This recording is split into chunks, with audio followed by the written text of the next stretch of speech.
Welcome to In the Cut, the show that gets you up close and personal with BN and our community.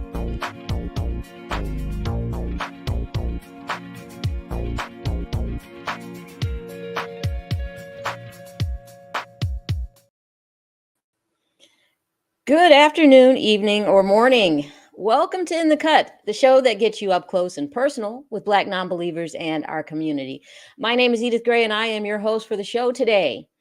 In the Cut is a production of Black Non-Believers, a 501c3 organization headquartered in the Atlanta area. We connect with other Blacks and allies who are living free of religion and might otherwise be shunned by family and friends by providing a caring, friendly, and informative community. Instead of accepting dogma, we determine truth and morality through reason and evidence. The mission of Black Non-Believers is to provide secular fellowship. We nurture and support non-believers in coming out. We encourage pride in non-religious identities. We educate the public on the history and current state of non-belief in the Black community. We organize events and charitable causes. You can find us at BlackNonbelievers.org. Black Non-Believers welcomes all, regardless of age, gender identity, sexual identity, national origin, or racial identity. However, our content and our work prioritizes Black non-religious voices. At this time, I would like to welcome to the show the president and founder of Black Non-Believers, Mandisa Thomas. Hello. You there? I know you're having some tech difficulties. I'm here, Edith. You know, my bandwidth is acting a little crazy today. But thank you to everyone for tuning into the show today. And thank you for being here as well, Edith. It's always a pleasure to see you. And I'm really excited about today's show. I mean, of course, all of our shows are wonderful, but what is really exciting is that not only are we still in the middle of our summer fundraiser, but as of yesterday, or rather midnight today, we have officially been monetized as a channel. We are officially a YouTube partner. So you can send super chats through the comments. If you'd like to donate further, you can do so directly when we live stream. We have also activated this feature on our previous videos. So yes, now you can join and support us every time we are live and also when we upload videos. So we have reached that goal. This has been about 2 years in the making since we started IBC. And we thank each and every one of you for continuing to tune in to the shows, and especially everyone who tuned in to the live stream of the Kent Hovind debate. That is what really put us over. We had so many views and so many watch hours from that debate, and the fact that it was on our channel really helped us get to that where we are now, where we can receive super chats. So once again, we thank you all, and I'd like to thank you, Edith, for continuing to help push us every show that we do. So this has been absolutely fantastic. So if you'd like to send us a super chat, please do. We will read your super chats on the air. You will be highlighted. And this is just another way that we can continue the work that we do here at BN. So, there were people who were asking me, like, why in the world are you debating this guy? And so there were a number of reasons for it, but part of it is, was to really help people understand that we are doing very important work here, and that it needs to be supported. And however we go about engaging audiences is a good way to do it. And we do so in a way that is tactful and professional as possible. But so it really, really helped. So I really appreciate, us getting to that, accomplishing that goal especially this year. So this has been fantastic. Yep. Yeah, it's definitely Did you something to have anything to add to celebrate. that, Edith? Yeah, I just want to say, "Pian, pian, pian, pian, pian, pian." Okay. Is my mic on? All right. Yeah, I'm Uh, sorry. Yeah, it is. It is. I don't know what happened there, oh, I did the little, yes, your mic is on. So okay, yeah, I did the little celebratory. Pian, pian, pian, pian, pian. Woohoo, oh, you did. woo. Oh, But too no, funny. we do need That's to how celebrate. they play those during reggae songs mostly, but yeah. Yeah. So yeah, I'm happy to be a part of this while this was happening. And yeah, I actually did tune into the Kent Hovind debate. And you did a wonderful job. And yeah, it's just really exciting that we've reached this goal. So but yeah, we need to continue. We need to continue looking for support and asking all of our folks who are supporting to keep spreading the word. Summer fundraising campaign is still going on, so please keep us in mind. But I see also that we have a sad note, but we are celebrating, and we want to remember Ms. Gwendolyn Rose Forrest. She was a longtime activist. She was an author, a humanist, whose latest publication was titled "Born Good Enough." She was featured on In the Cut back in March of 2023. You can look that episode up. We'll leave the link for that episode. She was also a member of the American Humanist Association, the NAACP, Planned Parenthood, and more. She dedicated her life to civil, human rights, and social justice, and we were so honored that she was part of our community. On Facebook, Gwendolyn's family shared her wish for everyone to make a donation to their favorite organization.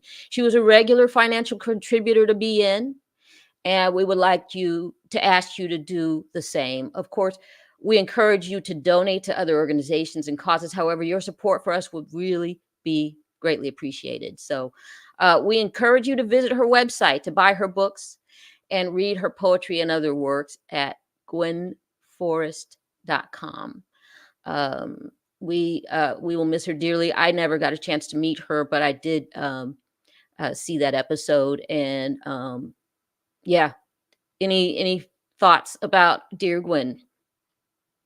Mandisa. Absolutely. Yes, Edith. So here is Gwen with our Metro Detroit affiliate. Shout out to Kelly, who is on the back end helping us moderate. She got a chance to connect with Gwen a few times, over the years. And also, Gwen she avidly watched the show as much as she could. She was always in the chat. She was always offering feedback, and she engaged with the audience. And if you haven't had a chance to see her interview where she read some of her poetry and she talked about her activism and her life, please do check out that episode. I mean, she was just absolutely amazing. Very, very sprightly for a woman of her age, and just so fierce. She also supported the 2022 Women of Color Beyond Belief conference. And so, yeah, she was just amazing. And I know the local Detroit secular community will miss her. Certainly our Detroit affiliate will miss her. We will miss her being in the chat during the live streams. Again, she was always there. We'd be like, hey, Miss Gwen. She'd be there quite a few times whenever she could. And so again, I'd like to ask everyone to help fulfill her wish. Whatever your favorite organization or worthy cause is, please do. She donated regularly to Black neighborhood the work. So we would like to ask, I mean, of course, these things are never timely, right? She passed away on July 15th, this past Monday. And while we would have preferred to still have her here with us, we know that, death is a part of life. And, when people have wishes, she didn't really want anything, big, but we wanted to pay tribute to her because she was a member. She supported the organization, and she was always here on watching the shows whenever she could. And so, we ask that you, we ask that you support the organization like she did, and continue to engage like she did. And we that's how we help keep those who were in our community alive. That's how we help keep things going. And we wanted to just acknowledge and pay tribute to her, for the legacy that she left, and for the love and support that she showed us when she was still here. So we will miss her, just in loving memory to Miss Gwen Forrest, who passed away on this past Monday. Yes, a life well lived. So that's great. Also, just quickly would add that, in passing the torch, we have one generation going. I think for myself, I will look into, contributing to the Secular Student Alliance Fund as a way of passing that torch to the next generation. Something you might also think about. So very good, very good. And now it's our pleasure to welcome our special guest, Muhammed King Mo Lawal. King Mo is a retired professional martial artist, professional wrestler. He was born on January 11th, 1981 in Murfreesboro, Tennessee. King Mo was a national wrestling champion and placed 7th at the World Championships in 2005. He was an Olympic alternative in 2008. King Mo made his professional MMA debut in 2008 and quickly gained a reputation for his wrestling skills and knockout power. He fought in major organizations like Strikeforce and Bellator, where he earned notable victories against top competitors. King Mo, who also had a stint in professional wrestling with TNA, Total Nonstop Action Wrestling, is a former Strikeforce light heavyweight champion and former Ryzen Grand Prix tournament champion. He has been an atheist his whole life. Welcome to the show, King Mo. Hey, what's going on? Hello. Thanks for coming to the show today. We appreciate you. Please, can you tell our viewers about your upbringing and how you've navigated your non-belief from such an early age? It's crazy because, I grew up in a Muslim household. Like my mom was a devout Muslim, and so was my dad, but they never forced religion on me. Once my dad left us, then my mom had to figure out what she could do to make more money. So she saw that the church was helping, and she decided to try to gain some assistance from the church. And once she did that, we had to go to church. And that's when things like, I was a free thinker, I just couldn't buy into the make-believe, And at first I did, I'm not gonna lie, because I heard about prayer, and I started praying on pro wrestling matches. So I prayed to God that my favorite wrestler would win.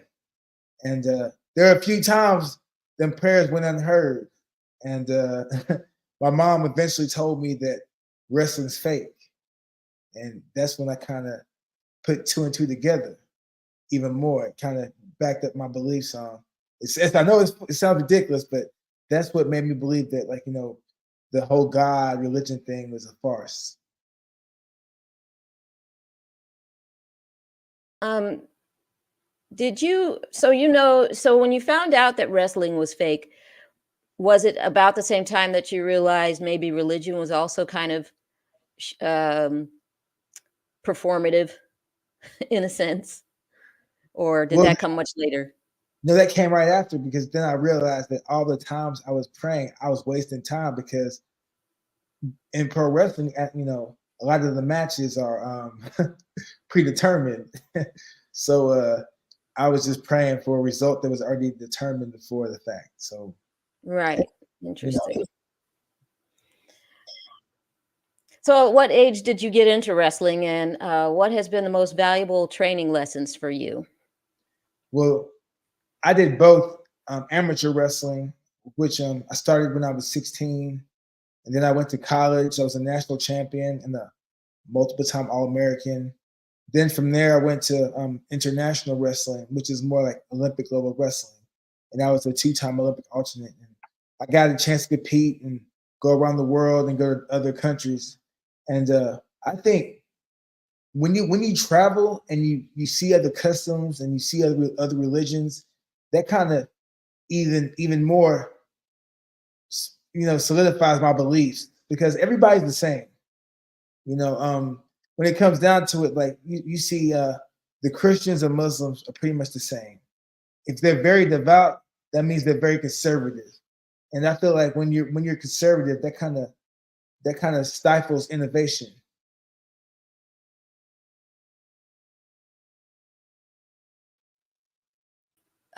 Keep you from questioning things, and sometimes when things are different, or any sort of uncertainty becomes very uncomfortable. So, as you were training in your youth for for wrestling, what were some of the things that you learned outside of, you said that travel was one thing and seeing how people are the same. How did that inform your training and your dedication to the sport of wrestling? Well, I was just never. I felt like some people they correlated success in with their love for God, and I didn't love God. I love my family. I love facts. I love things that I can touch, things that are proven, Right. and that's what I kind of put more energy into, satisfying my family and myself and my friends than an imaginary being.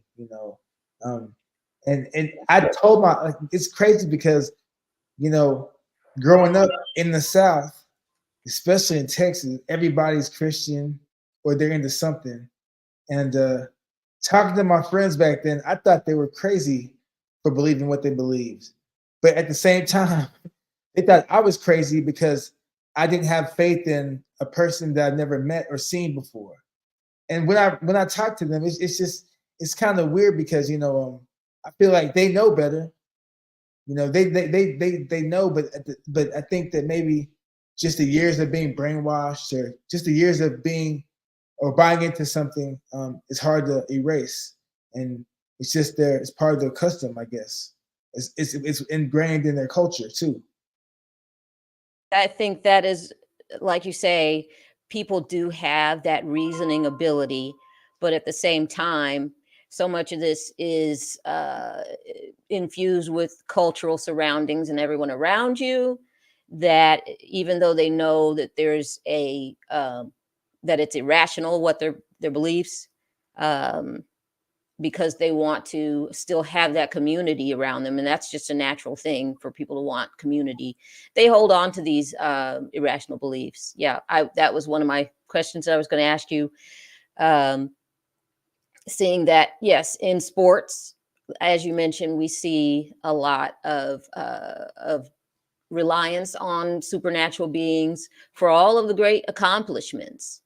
And so it's just interesting to me. So when you come out of the ring and you've won a match and people are expecting to hear about a supernatural being, what is the first thing you say when they say, "Okay, great match. What have you got to say?" I thank my people and and positive energy. I'm just I was just never into the whole religious thing. I feel like it causes division. And that's, look, it's another reason for people to argue, or for people to, why be mad about somebody wanting to worship an imaginary being different than you? Why should that cause wars? Why should that cause death? Because you guys are both, or everybody that's, worshiping something is worshiping an imaginary being. So why would you want to fight over somebody else is believed to worship an imaginary being? That's like, I don't know, it's just, to me, it's just kind of, it's ridiculous. But I feel like as an athlete, you know, spend more money, spend more time invested in yourself instead of believing in something that's not real. Believe in yourself and believe in your team, believe in your system, believe in the people around you, like your family. You know, Right. that's the true God. Because when it comes down to it, we are our own gods. Very good. Yep. Yeah, I think that kind of leads me into the third question, and I think we've kind of answered it. Maybe has being an atheist been a challenge in your career, and your colleagues in the field? How has that informed your atheism in your career? How much of a challenge has it been? It's been a challenge because I'm an MMA coach. So I deal with a lot of people from Russia, mainly the Dagestan, Chechnya, Ossetia, you know, that region, in the Caucasus Mountain region. And a lot of them are devout Muslims. So when they see me, they see my name is Muhammad, peace be upon him, which is the most powerful name within the Muslim religion. And they just assume that I'm Muslim.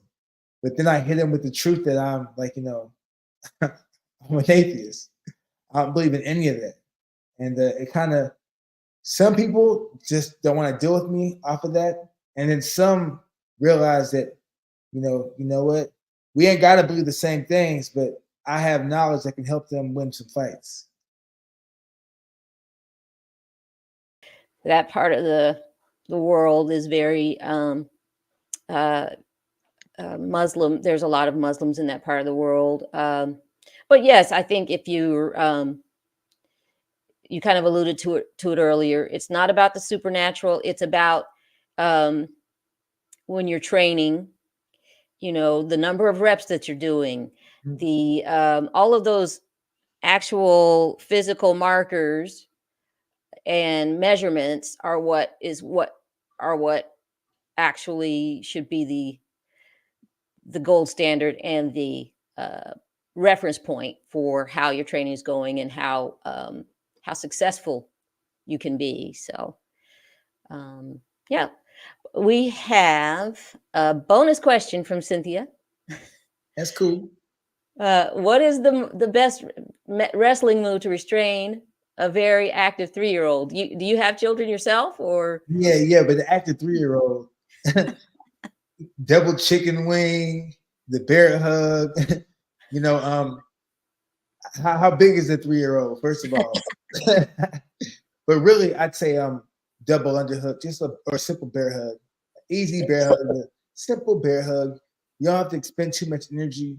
Just kind of keep your elbows pinched to your side when you lock your grip around behind their back. Keep your elbows pinched to your side, and then slowly hug yourself. Okay. And, yeah. Okay, that would be a. It would probably need a demo. So if you want to make a little YouTube short for us, send us a link. We'll watch that later. For those of us who have young children. And on the topic of children, I wanted to just come back. You said you came from a Muslim household and family. What was their philosophy as far as child rearing goes, and discipline? Because I know a lot of times it stems from a religious place. So that's why I'm asking. Well, at the same time, my family is Nigerian. So my mom didn't believe in child abuse. So we got the beat down. Like, we got beat. So yeah, and as far as child rearing, you mean talk about like a child birth controls like that? Discipline and how children are disciplined in your family. That's what I was getting at. So yeah. We got the beat down. Like, my mom, she didn't play, and especially once my dad left, She didn't play. She didn't have no time for it. She was Right.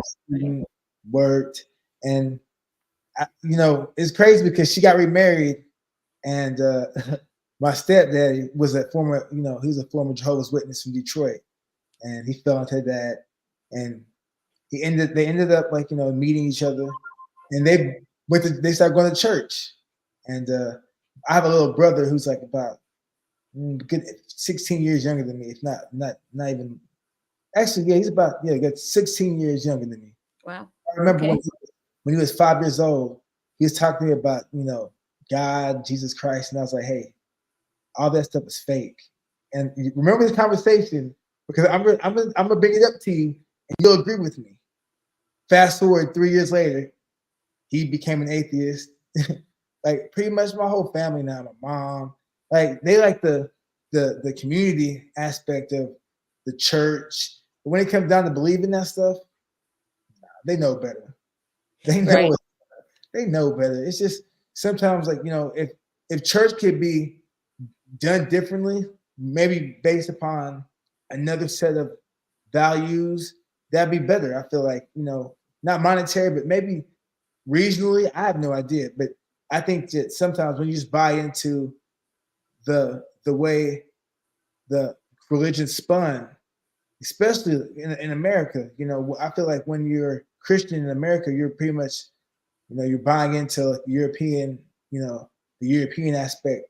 Because truth be told, Jesus Christ is probably Persian, probably Arabic, and for Americans, he's blonde with blue eyes, and I feel like that's kind of dangerous for a lot of Black people to follow suit, because then you're pretty much claiming that a white man is God. When really it comes down to it, God doesn't exist. God's within you. I'm not trying to. I'm just that's what I feel. I'm not trying to cause any. That's just what I feel like that. No, I think there's a lot of merit in what you're saying. There's you had mentioned earlier that there are aspects of church. There's the cultural, social aspect, and yes, but I think the problem, you may agree with me, is that it's not really as inclusionary as they claim it to be. It's inclusionary with a lot of conditions on how you behave. They say they love everyone, gay, straight, black, white, doesn't matter. But then when you start to dig into it a little bit, they're going to ostracize you for what do they say? They hate the sin, but love the sinner type of situation. So yeah, there's a lot that could be changed. But at the same time, I think it's good that we're just going to keep growing our secular community, the Black atheist community. We're going to continue to grow, and soon we'll just be able to, bring folks into that fold. And I feel like it will be a much better fit. So, Mandisa, did you have some questions? Are you on mute? I have a question. Yes, I have a question, Edith. You no, I'm here. I'm here. So speaking of, since you asked the 3-year-old question, Edith, I have a question from Muhammed. So how did your family handle, especially your mom, handle your atheism, for one, and especially with y'all living in the South? And then there's a question from Gerwalk in the comments, like, how do you also deal with the apostasy laws when it comes to?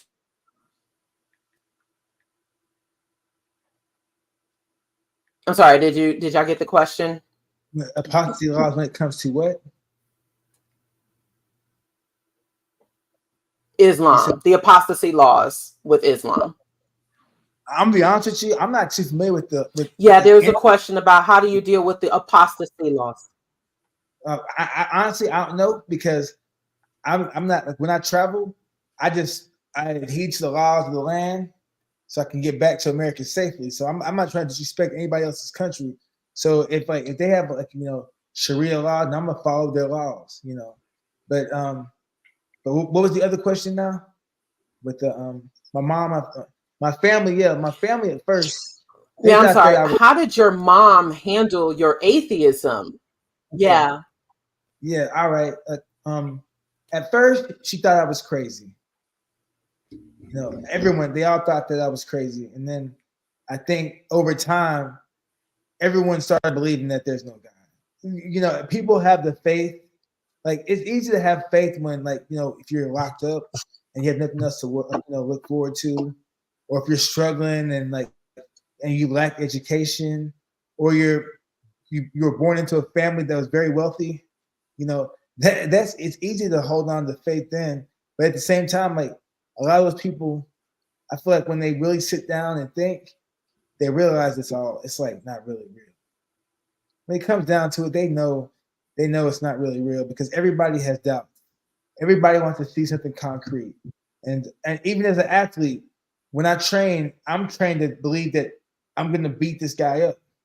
But at the same time, there are doubts because the guy's trained to beat me up. You know, so, but that's concrete facts. But with religion, you're pretty much praying to something that's not gonna really like. I had a friend, I'm not gonna say his name, but he's, you know, he went to Howard, he's my boy, Olympian, and he told me he's my mentor too. No way I'm gonna say his name. Dr. Roddy Ferguson. He's like, you know, he's um, a 2004 Geo Olympian from Howard University. He's very smart, great strength coach. But he told me this, not that I want to laugh at him. He said he's a Christian due to science because most of the Christians he knows, they're living well. And to me, that's ridiculous because like you can be. It's like when I think of Christianity, I think of Antifa. Anybody can become it. And I'm part of Antifa now. I just left. I'm a Christian, not anymore. It's just a label you put on yourself so you can feel accepted by others. You know. But the thing is, like, eventually, if you're faking, you get found out. But let's be real. Most of them are faking. That's why. That's why, like, you know, when I see some of the Trump supporters, like, you know, when they say that they're voting for someone that's like Christ. Donald Trump is the Antichrist. He's nothing like Jesus. But the thing is, like, you people say certain things to fit their narrative. Like, I used to work out with Herschel Walker. That's the crazy thing. I used to train with us, like, and you know, I wasn't really close to him, but he was very religious, and I thought that was ridiculous because I feel like sometimes Black Christians are kind of just out there, you know. I'm gonna say it, and sometimes, like, especially when they truly bought into a system, like Black Mormons too. I've met a few Black Mormons. You know, yeah, that's awkward. That's awkward. You know, so you know, and even like, you know, even with the black Muslims, they're, you know, you have to realize, like, like when you go to Africa, every people, there are a lot of Muslims, but at the same time, the Arabics hold more power as far as like what they say as far as enforcement. You know, and then you see some colorism there with the divide between the Black Muslims and the Arabic Muslims, and then you see the same thing in America with Christianity. So I mean, like, come on, man. Yeah, there's yeah, I think a lot of folks who went into Islam maybe weren't completely knowledgeable about this history that Islam was dominating the African continent for 1500 years before Christianity even got there. Yep. But no, that's true. There's a lot of Christians who are just comfortable in this belief system, but have this seed of rationality, but they just kind of keep it to themselves. But I do want to compliment your friends and family around you that have come to your way of thinking. A lot of folks would fight that. I don't know if there was a time, if you ask your friends and family, well, I struggled with it for a while, but I eventually saw the reason and the the direct link with reality here. So was there, did it take them a long time to come to that? Were they tormented by this? Or have they told you anything about it? You know, I think everybody has that moment where they realize, I think I got conned, I think I got scammed, I believe I got. And, you know, like, when it comes down to it, not many people go and reverse from atheism to believing in a higher power unless they're getting paid. There are people that, you know, if the money's right, I'll believe in something. I believe in something. If the money's right, everybody's like that. But you see more people, you know, have bouts with their faith than in reverse, because you have to believe. Think about this, right? One thing, Kevin Jackson, Olympian Kevin Jackson, great black coach, you know, he told me, Mo, if everybody's thinking the same thing, that means nobody's thinking. You know what I'm saying? Think about it. Like Noah's Ark, you really believe Noah's Ark? Okay, if I talked to my uncle about this, my uncle's like, he's in Lagos right now, he's like into Christianity. And I asked him, I was like, hey, if Noah's Ark really existed, you know, what happens? Who took care of the hippopotamuses or the rhinos? Huh? Yeah. You know, what the tigers, tigers, and bears eat? You know, because if they just ate one animal, that whole line is gone. And you know, but he was like, yeah, hey son, they prayed. I'm like, they prayed for what? You know, if I could get my uncle on here, man, because my uncle's in Lagos, but he spent time in Houston. So he has an African country accent, and he's still trying to hold on to the Christianity beliefs. But when you come to him with real science, he gets flustered. It starts to stuttering. You know, that's everything. Right. Okay. Yep. So, so your mother also has become a non-believer. Yeah. Because we have a couple of fan questions. All right. Let's see what we got here. Okay, I'm sorry. I'm not sure if you can hear me now, but we have a couple of fan questions. So someone, look at the trees, asked, what was your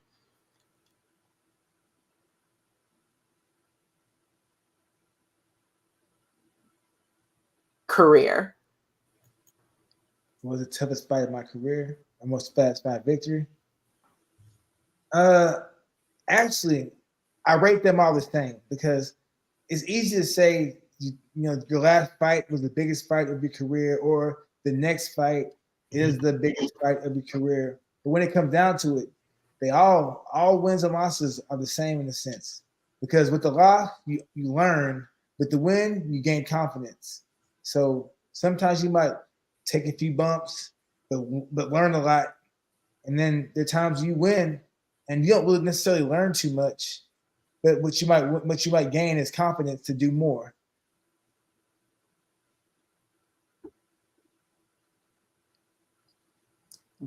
Got it. That makes sense. And another question. So someone, Jamal asked that they heard you had a fight coming up. Are you officially out of retirement? So I signed up to do a bare knuckle boxing match. So I'm thinking like this gonna happen September 18th. Right now I'm in training for it, and that's the biggest obstacle is just getting ready for it and not getting injured and feeling good. So I wouldn't say I'm officially fully out of retirement. This is just a one-off, you know, maybe two-off things. I'm not sure. I'm just trying to compete again. You know, I missed it. I've been out for 5 years, but I stayed in shape. And I just want to do something, you know.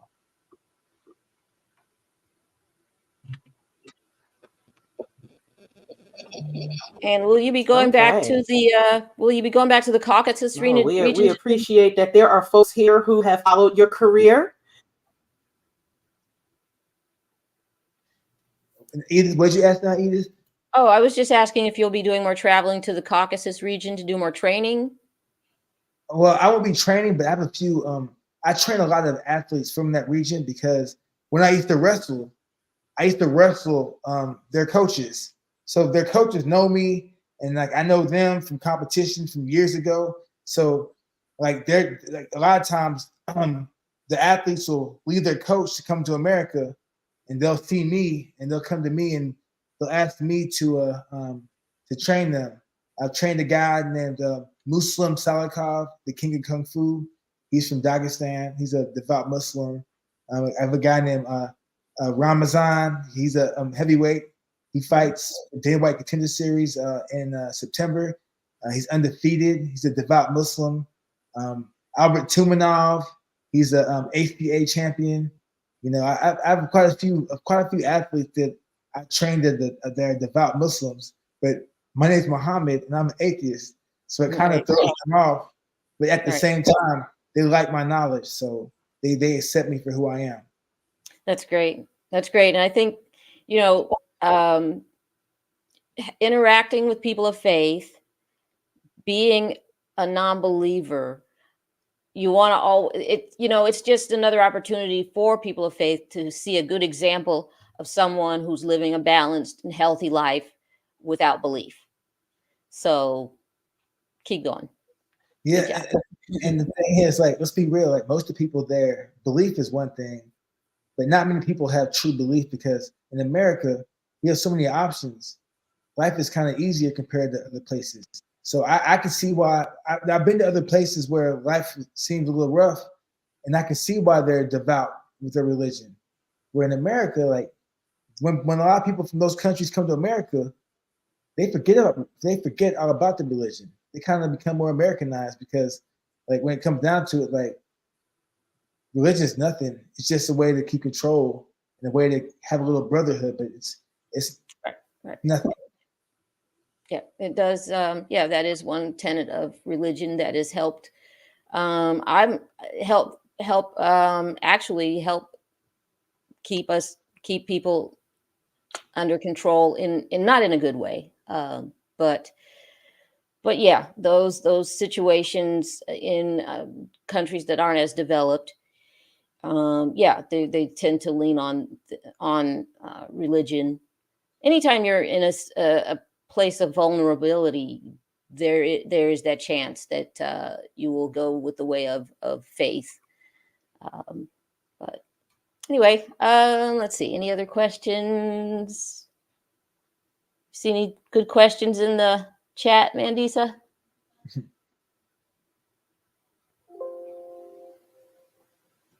I am just seeing a lot of good comments there.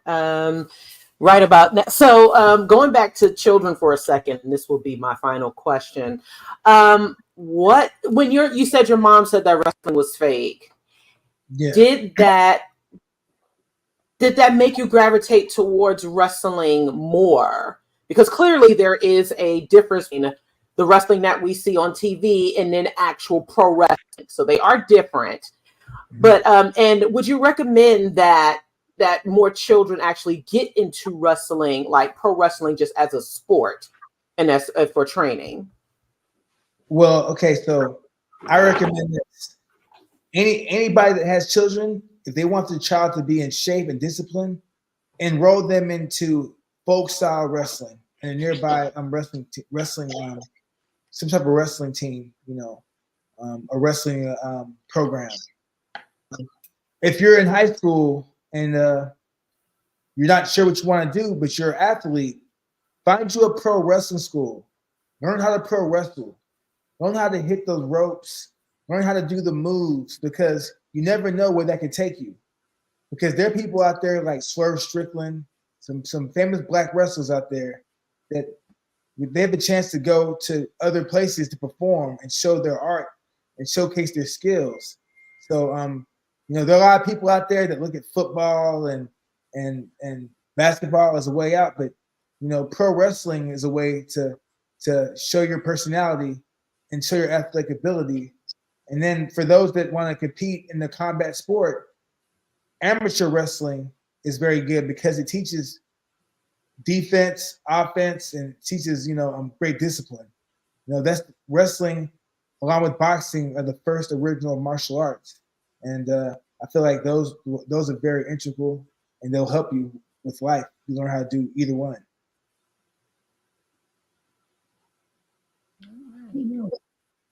Awesome. Gotcha. That is so good. So thanks. Well, thank you so much for being our guest on the show today. It was a pleasure. Thanks. Go ahead, Edith. I'm sorry. Oh, no, I was just going to say this has been great, really interesting. And yeah, we want to thank you for being our guest today. You can follow King Mo on Instagram at King Mo FH. And yeah, please post us a video about the 3-year-old, how we, I don't. I send y'all. So once again, we appreciate you. And we're going to be thinking about and watching more wrestling to see when you're on again. So, all right. So we have some upcoming. Absolutely. That was fantastic. Yes. We have some upcoming events we'd like to share with our audience on July 25th, which is, wow, wait a minute. You can join us for part 4 of Can We Talk, workshop series presented by Black Nonbelievers, Compassion and Choices. We're going to discuss financial planning and costs during this session. That starts at 7 p.m. Eastern time via Zoom. It's free to attend, but we would prefer if you registered. It's actually required. So you can sign up there at Can We Talk Part 4. The next month, August 4th, there's going to be a conversation with Mandisa Thomas presented by the Lehigh Valley Humanists. And that's going to be at 11 a.m. on Zoom. More information will be available soon. The Lehigh Valley, is that in Pennsylvania, Mandisa? It is. Yes. Oh, yes. That's what I thought. So that's kind of right above the Philadelphia area, if I remember correctly. I used to live in that area. So should be a good discussion. Then on August 11th, here in Atlanta, Georgia, we're going to have a brunch and conversation, 10 a.m. Eastern at the Flying Biscuit in Candler Park. You can sign up to join us there on meetup.com at Black Nonbelievers.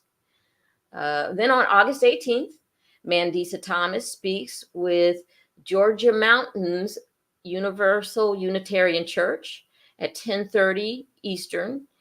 And I never remember how to pronounce this. I've been teased terribly. Dahlonega, Georgia. Online streaming is available. Yeah, Dahlonega, you got it. So online streaming is going to be available for that, and we will be sharing more information as we get closer to the date. And then on August 30th, the Black Humanist Studies Association's inaugural conference featuring Sabrina Dent, Candace Gorham, Mandisa Thomas, and more is hosted by Chris Cameron and Anthony Pinn. Registration and Zoom link will be available soon for that. And then we are still within the July 31st deadline to apply for the Hurston Scholarship for Black Non-Religious Students. The scholarship is awarded jointly by BN and the Secular Student Alliance. So if you know young scholars, please have them apply. The deadline is fast approaching. We also want to remind you that BNCCon is back for 2024 from November 29th through December 5th. You can join us on Royal Caribbean, Independence of the Seas. We're going to be stopping in Labadee, Haiti. We're going to be stopping in Falmouth, Jamaica, near Montego Bay. Our featured speakers include Chris Cameron, Candace Gorham, Dragnock Mims, Christy Puckett, Teddy Reeves, and more. Prices start at just $600 per person, double occupancy. It's going to include your cabin fare, your transport fees, multiple dining options available. Convention registration is included in that price. There are still, I think the single occupancy cabins are sold out, but there's still ways that you can participate, and we hope that you will join. You can learn more and get your reservation at bn.com, bncon.com, at bn/ccon-2024. Yeah, we're still seeking members for Black Nonbelievers, board members. So if you're enthusiastic, dedicated, and like to have fun while working, you can apply at BN board member. These links will be available in the chat or in the comment section later on in this broadcast. Also, we have Godless Gospel. It's a music project, and we're still looking for singers, particularly tenors. So this is a paid opportunity, by the way. So if you can sing, we would really love you to submit your audition today at godlessgospel.org.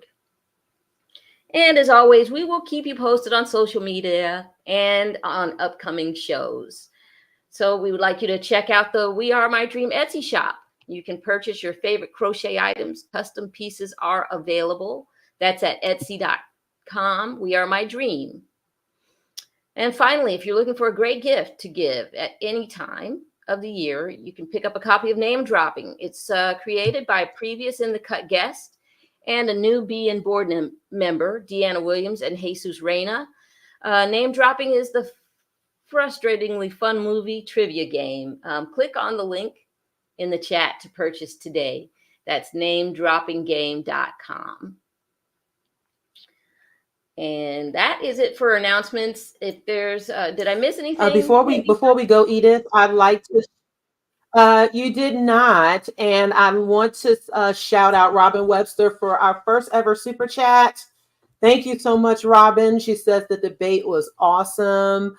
Thank you for watching. Thank you for recommending other people watch too. It is truly because you all tuned in and supported us on our channel that really helped us get to the point where we can start accepting super chats. So that was absolutely fantastic. And I saw your question about Kentucky Free Thought Convention. I will not be there. It coincides with Dragon Con and in Atlanta. So I will be at Dragon Con. I did have the opportunity to speak at Kentucky Free Thought years ago, and it was great. But yeah, Dragon Con is my home convention, a home event around Labor Day weekend. So hopefully I will have a chance to connect with you in person again, especially as we have some exciting events coming up here in Atlanta that we will keep you updated on. So yeah, that's all I had to add for right now. Awesome. Well, that wraps up this episode of In the Cut, and we hope you enjoyed the show and that you will join us again. And as a reminder, we air every first and third Saturday of each month. Please don't forget to like this video and spread the word. You can follow us on Facebook at Black Nonbelievers. You can follow us on Instagram at BNonbelievers Inc.